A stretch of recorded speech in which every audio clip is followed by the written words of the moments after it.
अस्सलाम वालेकुम। उम्मीद है आप खैरियत से होंगे। आपके फीडबैक का बहुत बहुत शुक्रिया। जैसा कि आपको पता है कि हमने ऑलरेडी एफिलिएट मार्केटिंग की एक सीरीज स्टार्ट की है, जिससे ना सिर्फ आप माशाल्लाह सीख रहे हैं बल्कि बहुत सारे लोगों ने तो प्रैक्टिकली इस पे काम करना भी शुरू कर दिया है। पहले थोड़ा सा 1-2 मिनट मैं आपके लूँगा, आपके कमेंट्स के, जो कि आप लोगों ने मेरे से सवाल पूछे। एक बात का ध्यान रखा करें, आप जो भी कमेंट्स करते हैं ऐसा नहीं है कि वो मैं नहीं पढ़ता, मैं आपके कमेंट्स पढ़ता हूँ और मेरी कोशिश होती है कि मैं आने वाली वीडियो के अंदर उसको आंसर करूँ, अगर वो हमारे सीरीज़ के साथ मैच कर रहा हो। जो दूसरे क्वेश्चंस हैं उनको वहीं पर आंसर किया जाता है, टीम बैठ के जो आंसर कर रही है, मैं खुद भी देख रहा होता हूँ, उसको आंसर किया जाता है। पहले हम देख लेते हैं एफिलिएट मार्केटिंग के जो आप लोगों के क्वेश्चंस आ रहे थे कि सर हमें वेबसाइट बनाना सिखा दें, सर आप हमें यूट्यूब चैनल बनाना सिखाएं, हम जहां पर इसको मार्केट करेंगे लिंक बनाना आपने हमें सिखा दिया और अब जहां इन्हें एडवर्टाइज करना उस प्लेटफॉर्म पे आ जाएं। लेकिन मुझे लगता है कि वो एक फाइनल स्टेप है, उससे पहले बहुत सारी चीज़ें आपके लिए सीखना ज़रूरी है अगर आप एफिलिएट मार्केटिंग करना चाहते हैं। जैसे कि आपको अमेज़न की पॉलिसीज़ जाननी थी, जो कि हमने लास्ट लेक्चर्स के अंदर सीखा कि अमेज़न की क्या पॉलिसी है जिसको फॉलो करते हुए आप एक अच्छे एफिलिएट मार्केटर बन सकते हैं अमेज़न पे और आपका अमेज़न का अकाउंट सस्पेंड नहीं होगा। और उम्मीद है अब आपको पता चल गया होगा। अगला काम आ जाता है हमारी नीश हंटिंग का, ठीक है? यानी कि कैटेगरी या प्रोडक्ट हंटिंग जिस तरह हम देखते हैं अमेज़न प्राइवेट लेबल के अंदर, इसी तरह एफिलिएट मार्केटिंग के अंदर ये ज़रूरी है कि हमने बेचना क्या है। अब आप कहेंगे कि सर ये पहले आना क्यों ज़रूरी है? ये पहले आना इसलिए ज़रूरी है कि वेबसाइट, यूट्यूब चैनल, टिकटॉक, कुछ भी किसी भी प्लेटफ़ॉर्म पे जाने से पहले आपको ये डिसाइड करना बहुत ज़रूरी है कि आप किस कैटेगरी में काम करना चाहते हैं। बहुत सारे लोग क्या करते हैं, वो एक वेबसाइट बनाते हैं, वेबसाइट के अंदर हर चीज़ डाल देते हैं, पूरी फ्रूट चाट बना देते हैं कि भाई हमारे पास ऑटोमोबाइल के पार्ट्स भी हैं, हम वो भी बेचते हैं, हम स्पोर्ट्स गुड्स भी बेचते हैं, हम मेकअप की प्रोडक्ट्स भी बेचते हैं, हम हाउस होल्ड किचन की आइटम्स भी बेचते हैं। इन्हें मल्टी नीश वेबसाइट्स कहते हैं, जो कि इतनी कामयाब कंसिडर नहीं होती। अब यहाँ पर मेरी नज़र में कामयाबी और नाकामी वेबसाइट से रिलेटेड या किसी भी प्लेटफॉर्म में, चाहे वो यूट्यूब चैनल हो आपका और कोई सोशल मीडिया प्लेटफॉर्म हो, फेसबुक का स्टोर हो, तो क्यों ज़रूरी है? इस चीज़ पे पहले हम रोशनी डाल लेते हैं। तो जो मेन चीज़ आपके लिए समझनी ज़रूरी है, यहाँ पर भी हम उसी पैरामीटर पे चलेंगे जो कि हम अमेज़न प्राइवेट लेबल के ऊपर लगाते हैं और वो है हाई डिमांड, लो कंपटीशन। हमने ऐसी प्रोडक्ट्स को ढूँढना होता है, ऐसी कैटेगरी को टारगेट करना है जहाँ पर डिमांड बहुत ज़्यादा, लोग खरीदना चाहते हैं लेकिन बेचने वाले कम हैं। हम ऐसा क्यों करते हैं? प्राइवेट लेबल के अंदर क्यों करते हैं और एफिलिएट मार्केटिंग के अंदर क्यों करते हैं? दोनों की रीज़न एक ही है कि जब हम प्रोडक्ट को मार्केट करें, उसकी एसईओ करें, उसकी एडवर्टाइजिंग करें, तो जो हमारा बजट हमारी पॉकेट से निकले, वो कम से कम हो। जब मार्केट में कंपटीशन कम होता है, तो आपको कम पैसे लगाने पड़ते हैं एडवर्टाइजिंग पे। कॉमन सेंस, बिल्कुल बेसिक रूल है। अगर बेचने वाले बहुत ज़्यादा हैं, बहुत ज़्यादा कंपटीशन मौजूद है आपकी कैटेगरी के अंदर, आपकी प्रोडक्ट के अंदर जिसे आपने सेलेक्ट कर लिया है और आप उसको बेचने निकल रहे हैं, कोई भी शख्स गूगल पे आके फॉर एग्जांपल ये ब्लैक पेन लिखता है, अगर आपकी वेबसाइट या आपका यूट्यूब चैनल या आपका फेसबुक स्टोर या आपका शॉपिफाई का स्टोर वहाँ पर उसे नहीं नज़र आ रहा, तो इट मीन्स कि कंपटीशन बहुत है, आप कहीं 10वें 12वें सफ़े पे मौजूद हो, आपको अच्छा खासा पैसा लगाना है अपनी एडवर्टाइज़मेंट पे, अपनी एसईओ को बेहतर करना है, तब जाके आप रैंकिंग के अंदर टॉप पे आएँगे। तो क्यों ना हम कोई ऐसी प्रोडक्ट देख लें, हम कोई ऐसी नीश देख लें, ऐसी कैटेगरी पे काम करें, जो कि कंपटीशन में कम हो और बड़े कम पैसे एडवर्टाइजिंग पे लगा के हम उसको ऑर्गेनिकली भी, ज़रूरी नहीं कि सिर्फ पैसा लगाएँ, एसईओ की भी बहुत सारी टाइप्स हैं, इंशाल्लाह हम वो भी आगे डिस्कस करेंगे। आप बगैर पैसों के भी, हाँ, मेहनत ज़्यादा होती है, उसके साथ आप टॉप पे आ सकते हैं। कैटेगरी सिलेक्ट करने के लिए इसको नीश भी कहते हैं, आप इसे जो भी कर लें। सिलेक्ट करने के लिए जो क्राइटेरिया होता है, नंबर 1 उसके अंदर जो आपके लिए ज़रूरी है, मेरा मानना है, उसमें आपकी इंटरेस्ट होनी चाहिए। फॉर एग्जांपल, बहुत सारे लोगों को कंप्यूटर्स के अंदर बहुत इंटरेस्ट होता है, इलेक्ट्रॉनिक्स के अंदर बहुत इंटरेस्ट होता है कि सर मुझे बड़ा मज़ा आता है कंप्यूटर्स को स्टडी करके, रैम क्या होती है, इसकी हार्ड ड्राइव कितने जीबी की है, व्हाटएवर जो भी उसके पार्ट्स हैं, इंटरेस्ट होनी चाहिए। अब आप पूछेंगे कि सर इंटरेस्ट क्यों ज़रूरी है? मैं इसके बाद उस पे आता हूँ। दूसरा पॉइंट है जी, आपने जो भी कैटेगरी या नीश सेलेक्ट करनी है, उसकी डिमांड होनी चाहिए। मतलब ऐसा ना हो आप कोई ऐसी कैटेगरी सिलेक्ट कर लें जिसकी डिमांड ही नहीं है, ठीक है। So demand should be high. अब जब डिमांड हाई होगी, आपने उसके साथ एक और चीज का भी ख्याल रखना है कि कंपटीशन क्या है।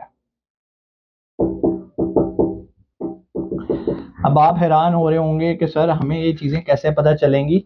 ये ऑर्गेनिकली भी पता की जाती हैं, बहुत सारे टूल्स मिलते हैं, फ्री टूल्स भी होते हैं, पेड टूल्स भी होते हैं, जो कि इंशाल्लाह आने वाली हम इसी सीरीज के अंदर देखेंगे। पहला काम कॉन्सेप्ट क्लियर करना है कि हमने किस कैटेगरी में या किस नीश के अंदर काम करना है। हम प्रोडक्ट, किसी एक प्रोडक्ट पे बात नहीं कर रहे, हम इस पे बात कर रहे हैं कि कैटेगरी या नीश किस पे काम करना है।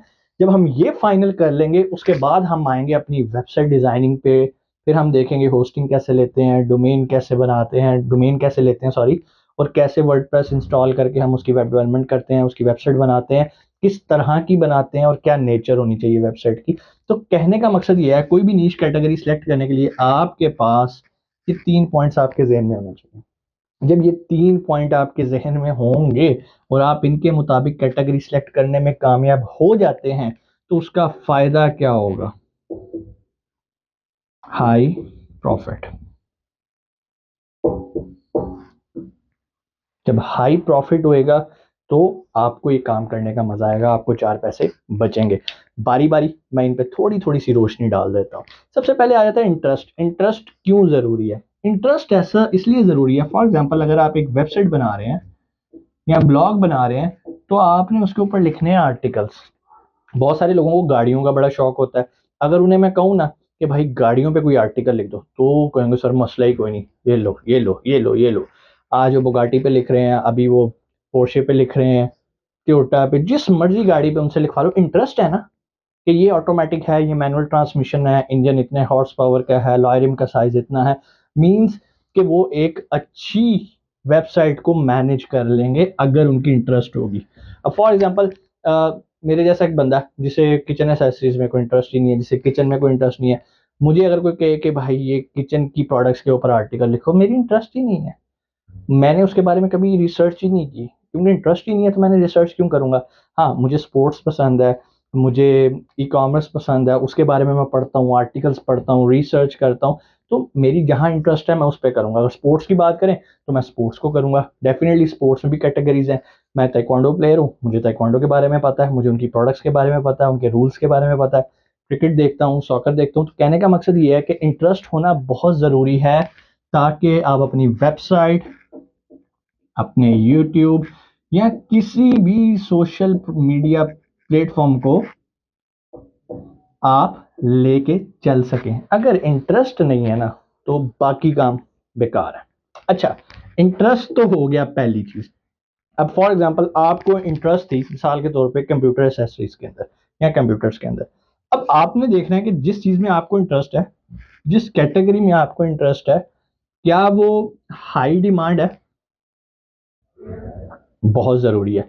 हाई डिमांड जानने के लिए हमारे पास बहुत सारे तरीक़ाकार हैं। आप गूगल पे जाते हैं, आप गूगल पे जाके फॉर एग्ज़ाम्पल आप लिख देते हैं कि जी कंप्यूटर ही लिख दो।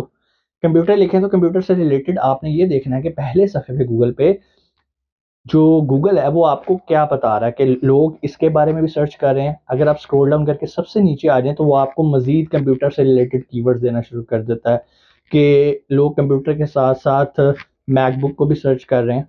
फॉर एग्ज़ाम्पल कंप्यूटर के साथ कंप्यूटर कीबोर्ड्स को भी सर्च कर रहे हैं, वायरलेस कीबोर्ड्स को भी सर्च कर रहे हैं कंप्यूटर एक्सेसरीज़ के अंदर। कहने का मकसद ये है वो आपको सजेशंस देना शुरू कर देगा। जितनी ब्रॉडर फील्ड होएगी इट मीन्स कि इसकी डिमांड बहुत ज़्यादा है।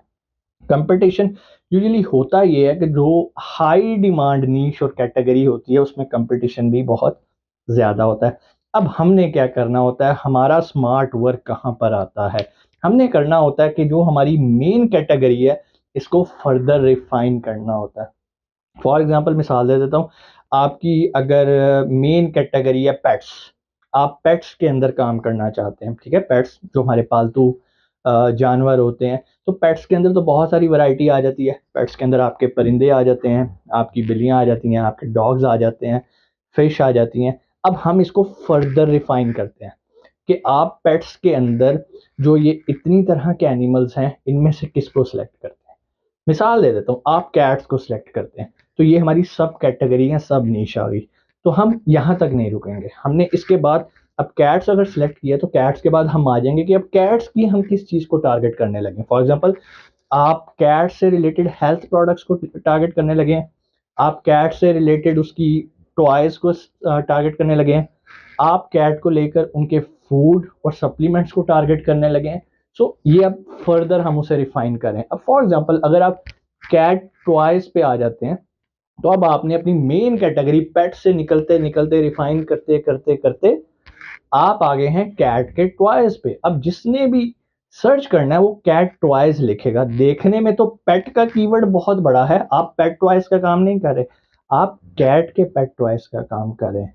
तो यही एफिलिएट मार्केटिंग की कामयाबी का एक राज होता है कि जितना रिफाइन करके आप कैटेगरी को फाइनलाइज करते हैं उतना ग्रो करने का चांस ज्यादा होता है। अब मिसाल के तौर पे हमने फाइनल कर लिया है कि जी कैट टॉयज।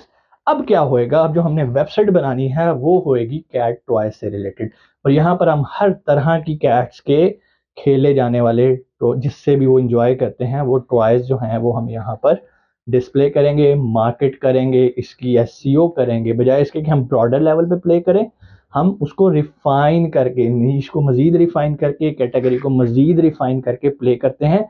इसका फायदा क्या होता है, हम बड़े कंपटीशन से बाहर आ जाते हैं और चांसेस ऑफ कन्वर्जन बढ़ जाती है। सिर्फ ऐसा तो नहीं है कि हम एक वेबसाइट बना रहे हैं, वहां पर क्लिक्स आ रहे हैं लेकिन सेल नहीं आ रही, तो इसका कोई फायदा नहीं है। उम्मीद है आपको समझ में आया होगा कि कैटेगरी सिलेक्ट करते वक्त आपने हमेशा रिफाइन करके बिल्कुल एंड के लेवल पे जाके उसको सिलेक्ट करना और फिर उस पर आपने करनी है मेहनत। इंशाल्लाह आने वाली वीडियोस में हम इन प्लेटफॉर्म्स के बारे में देखेंगे कि कैसे हम वेबसाइट पे काम कर सकते हैं, कैसे यूट्यूब चैनल बनाएंगे, और यूट्यूब के अंदर अब और बड़े कमाल की चीज़ें आ गई जो कि इंशाल्लाह हम आने वाली वीडियोस में देखेंगे कि लिंक्स को एडवर्टाइज कैसे करेंगे। तब तक कोई सवाल हो कमेंट सेक्शन में आके आप पूछ सकते हैं, और अगर आप हमारी एडवांस एफिलिएट मार्केटिंग की ट्रेनिंग ज्वाइन करना चाहते हैं, नीचे नंबर है मैनेजर का, आप कॉल कर सकते हैं और अपनी सीट को रिजर्व कर सकते हैं। अपना बहुत सारा ख्याल रखिएगा।